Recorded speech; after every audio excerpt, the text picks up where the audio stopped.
இந்த வீடியோக்குள்ள போறதுக்கு முன்னாடி நம்ம சேனலை சப்ஸ்கிரைப் பண்ணாதவங்க சப்ஸ்கிரைப் பண்ணிடுங்க, பக்கத்துல இருக்க பெல் பட்டனையும் கிளிக் பண்ணிக்கோங்க. வாங்க வீடியோக்குள்ள போகலாம். சில நடிகைகள் முக்கியமான பெரிய நடிகர்கள் கூட நடிச்சிட்டு சில வருஷம் காணாமல் போய் திரும்பவும் ரீஎன்ட்ரி கொடுப்பாங்க.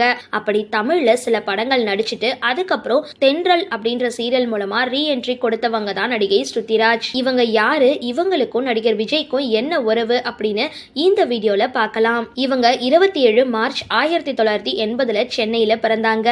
இப்போ இவங்களுக்கு 44 வயசு ஆகுது. இவங்க தன்னுடைய ஸ்கூலிங் மற்றும் காலேஜ் ரெண்டையுமே சென்னையில முடிச்சிருக்காங்க. தன்னுடைய 15 வயசுல குழந்தை நட்சத்திரமா மலையாள படம் ஒண்ணுல அறிமுகமானாங்க. இந்த படத்துல ஸ்ருதியோட நடிப்பை பார்த்துட்டு நடிகர் விஜயோட அப்பா S.A. சந்திரசேகர் தன்னுடைய மாண்புமிகு மாணவன் அப்படின்ற படத்துல முக்கியமான கதாபாத்திரத்துல நடிக்க வச்சாரு. இந்த படத்துல ஒரு கல்லூரி மாணவியா நடிச்சிருந்தாங்க ஸ்ருதிராஜ். ஆனா இந்த படத்தோட படப்பிடிப்பின் பொழுது இவங்க பள்ளியில படிச்சிட்டு இருந்தாங்க அப்படின்றதும் குறிப்பிடத்தக்கது.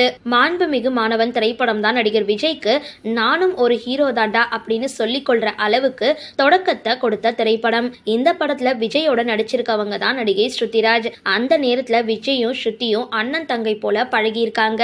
நடிகர் விஜய் ஸ்ருதிய தங்கச்சி அப்படின்னு தான் அன்போட கூப்பிடுவாராம். அதே போல ஸ்ருதியும் விஜய அண்ணா அண்ணா அப்படின்னு தான் கூப்பிடுவாங்களாம். ஒரு முறை நடிகர் விஜய் என் வீட்டுக்கு போயிட்டு அவருடைய பிறந்த நாளுக்கு வாழ்த்து சொல்லி இருக்காங்க. அப்போ அவங்க எனக்கு தங்கச்சி இல்லாத குறைய நீ தீர்த்து வச்சிட்டமா அப்படின்னு சொல்லியிருக்காரு.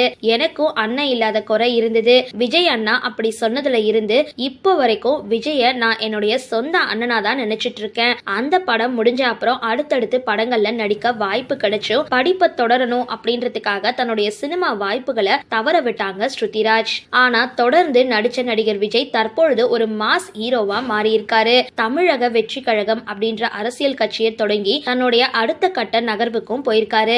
அந்த படம் வெளியாகி ரொம்ப நாள் ஆயிடுச்சு. தற்பொழுது என்ன அவருக்கு ஞாபகம் இருக்கா அப்படின்னு கூட எனக்கு தெரியல. ஆனா தற்பொழுது கூட அவரை எங்கேயாவது சந்திச்சு ஒரு தங்கையா கண்ணீர் விட்டு அழுது பழைய நினைவுகளை அவர்கிட்ட பேசணும் அப்படின்ற ஆசை எனக்கு இருக்கு அப்படின்னு பேசியிருக்காங்க ஸ்ருதிராஜ். தன்னுடைய பள்ளி கல்லூரி படிப்பை முடிச்ச அப்புறமும் ஸ்ருதிராஜுக்கு பட வாய்ப்புகள் வந்துகிட்டு தான் இருந்திருக்கு. அதை ஏற்றுக்கிட்டு சில திரைப்படங்கள்ல ஹீரோயினாகவும் நடிச்சிருக்காங்க. ஆனா அந்த படங்கள் எதுவுமே ஸ்ருதிராஜுக்கு வளர்ச்சிக்கு கை கொடுக்காம போயிடுச்சு. என்ன செய்யறது அப்படின்னு தெரியாம இருந்த ஸ்ருதிராஜுக்கு 2009ஆம் ஆண்டு ஒளிபரப்பான தொடங்கின தென்றல் அப்படின்ற சீரியல்ல ஹீரோயின் ஆகிற வாய்ப்பு கிடைச்சிருக்கு. இந்த சீரியல்ல துளசி அப்படின்ற கதாபாத்திரத்துல ஒரு நடுத்தர வர்க்கத்தை சார்ந்த பெண்ணா சீரியலோட ஹீரோயினா நடிச்சிருப்பாங்க நடிகை ஸ்ருதி. இவங்களுடைய நடிப்பு ரசிகர்கள் மத்தியில பேசப்பட்டிருந்தது. இதனால இவங்களுக்கு தனி ரசிகர்கள் பட்டாளமே உருவாகி இருந்தது. இந்த சீரியலுக்கு அப்புறம் ஆபீஸ், அன்னக்கொடியும் 5 பெண்களும் உள்ளிட்ட பல்வேறு சீரியல்கள்ல நடிச்சிருக்காங்க நடிகை ஸ்ருதி. தற்பொழுது சன் டிவில ஒளிபரப்பாகிட்டு வர லக்ஷ்மி அப்படின்ற சீரியல்ல மகாலட்சுமி அப்படின்ற கதாபாத்திரத்துல நடிச்சுக்கிட்டு இருக்காங்க ஸ்ருதிராஜ். சரி, இந்த வீடியோ பத்தின உங்களோட கருத்துக்களை கீழே கமெண்ட் பாக்ஸ்ல போஸ்ட் பண்ணுங்க. வீடியோ பிடிச்சிருந்தா லைக் பண்ணுங்க, ஷேர் பண்ணுங்க, மறக்காம டிபி காபி சேனலை சப்ஸ்கிரைப் பண்ணுங்க.